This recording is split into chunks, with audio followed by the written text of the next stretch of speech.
স্বাধীন দেশ, এটা স্বাধীন দেশ। কার ইন্ধন এগুলো করতেছে? আমার সন্তান মাথা ফাটছে হসপিটালে, আবার ঢুকাই আবার মারতে আসছে। আপনারা দেখেন না হসপিটালে ভিতরে ঢুকছে।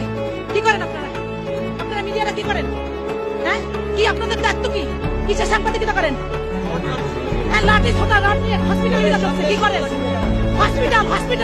হসপিটাল সেই না, হ্যাঁ হসপিটালে রোগীর মারতে আসে, হসপিটাল রোগী মারতে আসে। আপনারা কি করেন?